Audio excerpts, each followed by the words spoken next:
The clang of hammer on anvil usually filled the small, smoke-scented smithy, a rhythmic heartbeat of medieval life. But today, the sound was different. It was a thrum, deep and resonant, as young Cal, his powerful shoulders straining, brought his heaviest hammer down upon a strange, unyielding metal. It glowed not with the fierce orange of heated iron, but with an ethereal, cool blue light, resistant to every blow, every shaping force. His adoptive father, Master L, a man whose hands knew every secret of the forge, watched with a mixture of awe and bewilderment. This metal, it was unlike anything known to man or legend, and so was Cal. Years ago, a burning star had fallen from the heavens, landing not with a destructive roar, but a gentle, almost silent descent into a field near their village.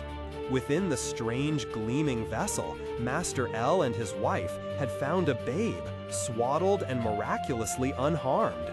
They named him Cal and raised him as their own, never quite understanding the source of his uncanny strength, his speed that defied logic, or his eyes that seemed to hold the vastness of the sky.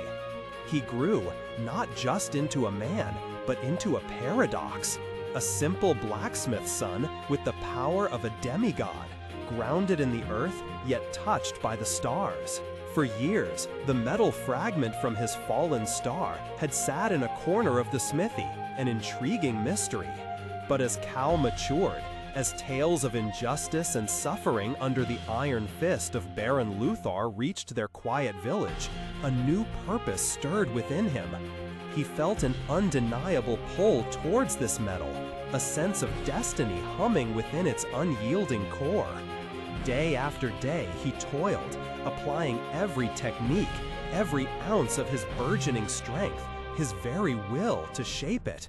The heat of the forge, intense enough to melt any earthly alloy, merely warmed this alien substance. Yet, with a concentrated effort that seemed to draw upon his very essence, upon the deep-seated yearning for justice that now defined him, the metal began to yield. Slowly, impossibly, under the focused blows of his hammer and the sheer force of his will, it took shape. A blade emerged, shimmering with an inner light, impossibly sharp, unbreakably strong. This was no ordinary sword. This was Excalibur, not merely forged, but willed into existence, a testament to his origins and a promise of his future. It was Krypton steel, now England's shield. Word of Baron Luthor's tyranny spread like a plague. Exorbitant taxes, brutal enforcement, the common folk pushed to the brink of despair. Cal could not stand idly by. Armed with Excalibur, a weapon that felt like an extension of his very soul, he began to act. He would appear seemingly from nowhere, a blur of motion, protecting villagers from the Baron's cruel knights, shattering their weapons with a single strike of his luminous blade. He wore no shining armor, initially just the sturdy leathers of a smith, but the deeds themselves painted him as a knight, and on his blacksmith's tunic, above his heart, he stitched a simple angular S, not for a name, but for a symbol. It was the mark his rocket bore, a symbol of hope from a world beyond, now the crest of a new, noble house, founded not on lineage, but on unwavering courage and compassion for the common man.